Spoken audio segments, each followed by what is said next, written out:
Allez, focus maintenant sur l'AC Milan, alors qui patine en Italie après ses défaites contre Monza et Rennes en Europa League. Milan qui n'a pas fait mieux qu'un partout contre l'Atalanta. On rappelle que Milan est 3e de Serie A. Alors ils sont dans un espèce de no man's land. Ils ont 13 points de retard sur l'Inter, 7 points d'avance sur la 5e place.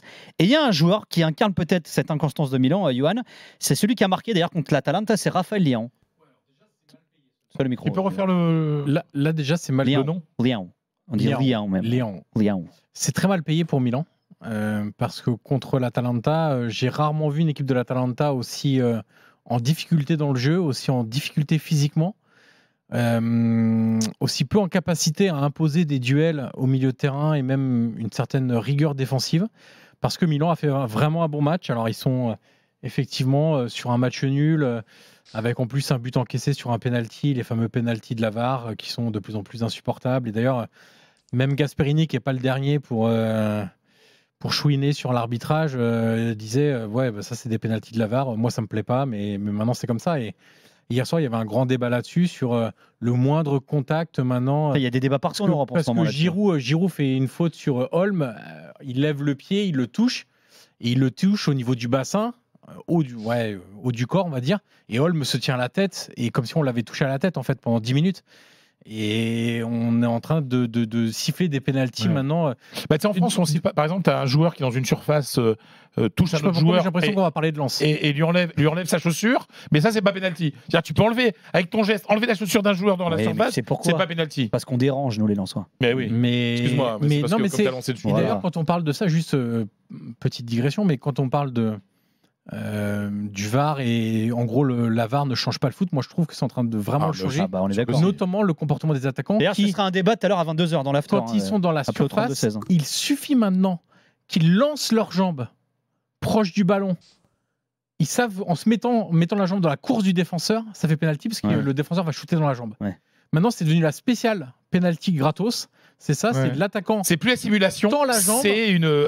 Tend la jambe simplement pour qu'il soit touché par le défenseur. C'est tromper la caméra. Alors attends, juste pour revenir à Léon, toi t'en viens à te demander si c'est vraiment un joueur de. Non. Moi je suis assez convaincu du truc. Par contre, en Italie, toutes les semaines après les matchs du Milan, vous êtes certain qu'il y a un sujet sur Leão. En même temps, c'était le meilleur joueur de la saison dernière. Il a 150 millions, tu vois. Oula. Il est quelle nationalité déjà? Léon. Il a pas nationalité, c'est un enfant du monde. Léon. Mais il y a que ces matchs soient bons ou pas bons, en fait, il y a toujours un chroniqueur, un consultant plutôt, un ancien joueur souvent qui va poser la question à Pioli, qui en a d'ailleurs franchement ras-le-bol de répondre sans arrêt sur Leão. Quand il est moins bon, on dit ouais, mais Leão il est nonchalant, et puis regardez, il fait pas de travail défensif, et puis ouais, on a l'impression qu'il n'a pas envie de jouer. Quand il est bon, ah ouais, mais ça veut dire que c'est un des top joueurs en Europe, etc. Et il y a un manque d'équilibre, je trouve. Quand on parle de Leão, on attend beaucoup de lui parce que c'est effectivement un joueur important, que c'est le joueur par qui tout passe au Milan. Et d'ailleurs, ça devient même un peu gênant parce que Milan a tout fait pour que ça soit un peu moins le cas en recrutant 2 joueurs à droite. Et Pulisic apporte une certaine chose, mais c'est pas un joueur de 1 contre 1, de dribbleur, sur des équipes resserrées. Et puis Chukwueze a beaucoup de mal à s'imposer pour le moment.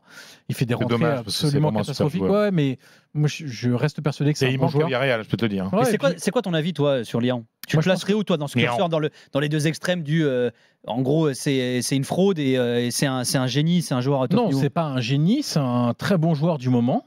Qui a besoin de passer encore des caps. Ce qui serait dommage, c'est qu'il le passe ailleurs qu'au Milan. Il a besoin, il y a un truc qui est clair, c'est un trop gros relâchement, ou en Italie on utilise le mot cattiveria, qui veut dire une sorte de, c'est entre l'agressivité, le côté méchant, le côté concentré devant le but, en gros être plus tueur devant le but. Et lui il a pas ça, on l'a vu contre Rennes, il a des occasions qui sont énormes où tu as l'impression qu'il veut juste faire le beau geste, la frappe enroulée, etc. Alors que des fois il faudrait juste finir. Franchement il la met pas, il se fait dézinguer. Il se fait dézinguer aussi, effectivement, et il met un superbe but parce qu'il est capable de ça, mais il marque pas assez. Là ça faisait 5 mois qu'il n'avait pas marqué en championnat. Pour un joueur comme Léo, 5 mois sans marquer en championnat, c'est juste pas possible. Donc, on attend beaucoup trop de lui, je pense. Il y a des joueurs de Milan qui devraient aussi hausser un petit peu le niveau de jeu pour que tout ne repose pas sur Léon. Et ce matin, c'est comme le chat Léon. Exactement. Ce matin, il y avait aussi une page dans la Gazzetta sur ça. À la fin du match, il y a un ancien joueur qui a posé la question encore à Pioli. Enfin, c'est vraiment absolument récurrent. Et